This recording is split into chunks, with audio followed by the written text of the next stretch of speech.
بچہ ماں کے پیٹ میں ہی مر جائے تو اس کا جنازہ پڑھ سکتے ہیں یا نہیں؟ علامہ البانی رحمۃ اللہ علیہ کی تحقیق یہ ہے کہ اگر بچہ ماں کے پیٹ میں مرا ہے اور وہ بچہ 4 مہینے کے بعد کا بچہ ہے، کیونکہ حدیث میں آتا ہے کہ جب بچہ 4 مہینے کا ہوتا ہے تو بچے کے اندر جان ڈال دی جاتی ہے، روح ڈال دی جاتی ہے۔ تو بچہ مان لو کہ 7 مہینے کا، 8 مہینے کا، 9 مہینہ کا ہو کر کے مرا ہے، پیدا ہوا ہے اور مرا ہوا پیدا ہوا ہے، تو اس کی جنازے کی نماز پڑھی جائے گی۔ اس کا وہی حکم ہے جو زندے کا حکم ہے۔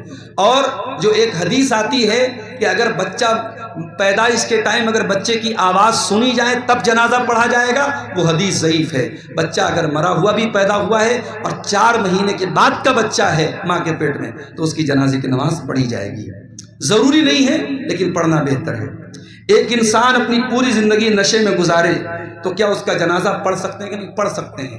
اگر پوری زندگی اس نے نشے میں گزاری ہے، بہت بڑا گنہگار تھا وہ، لیکن اسلام سے خارج نہیں تھا، مسلمان ہی اس کو مانا جائے گا، اس کی جنازے کی نماز پڑھی جائے گی۔ ہاں، جو سماج کے متقی لوگ ہیں، پرہیزگار لوگ ہیں، علماء ہیں، ذمہ دار لوگ ہیں، ایسے لوگوں کو اس کی جنازے کی نماز نہیں پڑھنی چاہیے، لیکن جنازہ ہو مسلمانوں کے قبرستان میں اس کو دفن کیا جائے۔ جو ذمہ دار لوگ ہیں وہ نہیں پڑھیں گے تاکہ اور لوگوں کو عبرت ہو کہ چونکہ یہ آدمی زندگی بھر نشہ کرتا تھا اس لیے اس کے ساتھ ایسا سلوک کیا گیا۔